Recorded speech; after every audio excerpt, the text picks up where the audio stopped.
All right, guys, go ahead and rotate those guns up into your workspace. Load one of those 1-round magazines. Here we go, ready. Everybody draw your pistol and fire that first round.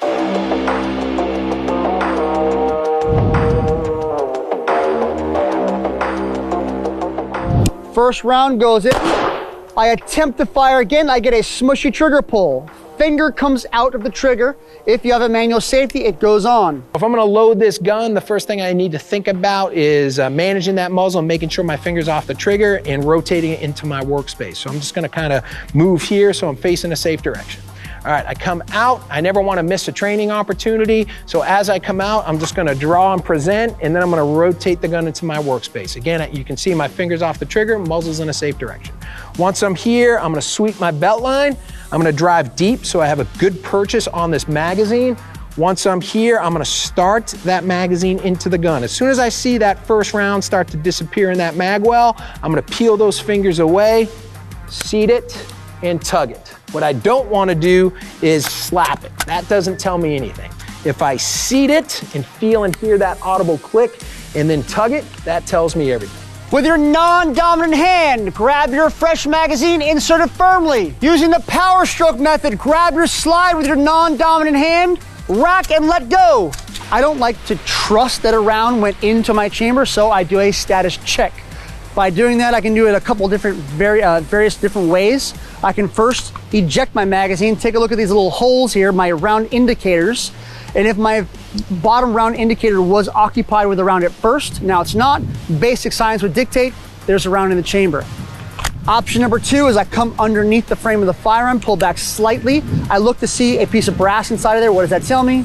I've got a round inside the chamber, good to go. Let that round go forward. If it doesn't go fully in the battery, I give it a little smack to make sure it goes back in the battery like it's supposed to. Option number 3, which is my favorite method, I come from over top of the pistol, kind of cant my pistol in a little bit, come from over top with my hand behind the front sight. I push the pistol forward a little bit and I expose that piece of brass inside of there. If I see it, I'm good to go. If I'm in low light environment, I can take my trigger finger, feel that piece of brass in there, and I'm happy with that. Let the slide go forward, little smack to make sure it goes back in the battery, and I'm good to go. Option number 4, if you have a loaded chamber indicator like we have here on this M17, all I do is run my finger from front to back, and if my thumb runs into anything, that tells me, that mechanical device tells me that I've got a round inside the chamber. So it's another method for you there. Once I'm happy and satisfied, I'll work it back to the holster. Excellent.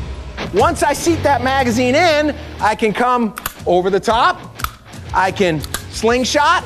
If I like efficiency, which I do, I can load dominant thumb, or I can load support side thumb. To unload my pistol after the end of the shooting day, I will again draw my pistol, get a good repetition in there. When I'm ready to unload, make sure the safety is on, muzzle stays pointed in a safe direction, finger outside the trigger guard. I'll eject my source of ammunition, work it back into a pouch or in a pocket somewhere. I will lock my slide to the rear. Hopefully I see what I just saw right there, which is a round came out of the chamber. I'll check both visually and physically, not just once, but at least twice, checking chamber, magwell, breech face, look away, reset my brain, chamber, magwell, breech face, visually and physically. From there, I'm happy, I'm satisfied, it's unloaded, and I can put my pistol away. I'm done for the day.